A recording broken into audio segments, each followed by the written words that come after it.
High to all. இந்த அளவுக்கு கேவலமான ஒரு விஷயம் எதுவுமே கிடையாது. ஆனா, எந்த அளவுக்கு கேவலம் அப்படின்றது நமக்கு தெரியவே தெரியாது. இது இவ்ளோ கேவலமான ஒரு விஷயமா? ஏன்னா நம்ம அது சாதாரணமான ஒரு விஷயம் தான் நெனச்சிருப்போம். ஆனா, அது ரொம்ப ரொம்ப கேவலமான ஒரு விஷயம். அது என்னன்றத பத்தி தான் இந்த வீடியோக்குள்ள பார்க்க போறோம். Let's start. நேத்து டெக்ஸ்ட் பண்ண ஆரம்பிச்சவங்க வந்து திடீர்னு வந்து பார்த்தீங்கன்னா, நம்ம மெசேஜ் பண்ணா ரிப்ளைவே பண்ண மாட்டாங்க. கால் பண்ணா எடுக்கவே மாட்டாங்க. ரீசன் என்னன்னு கூட நமக்கு தெரியவே தெரியாது.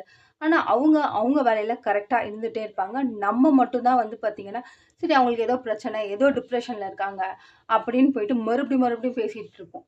ஆனா, அவங்க அவங்க வேலையில கரெக்ட்டா தான் இருப்பாங்க.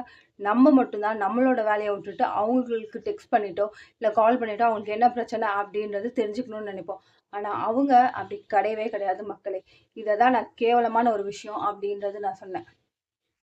20 வயசுக்கு மேல தான் வாழ்க்கைன்னா என்னன்னே புரிய வரும் போல இருக்குது. நீங்க இந்த மாரி விஷயத்தெல்லாம் எப்போ கோ த்ரூ பண்ணீங்க அப்படின்றத கமெண்ட் பண்ணுங்க. நான் எப்போ கோ த்ரூ பண்ணேன்றத இப்போ உங்ககிட்ட சொல்லப் போறேன். உங்ககிட்ட சொல்லாம வேற யார்ட்டங்க சொல்லப் போறேன். எப்பயுமே நான் முன்னாடிலாம் நெனச்சிருக்கேன். பணத்த அதிகமா நம்ம சம்பாதிக்கிறத விட மனுஷங்கள அதிகமா சம்பாதிச்சு வைக்கணும்.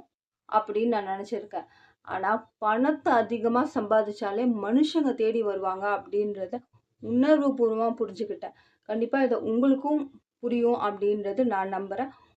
இது வந்து எல்லா மனுஷங்களுக்கும் பொருந்தாது. ஆனா, ஒரு சில மனுஷங்களுக்கு வந்து கண்டிப்பா ரொம்ப ரொம்ப பொருந்தும்.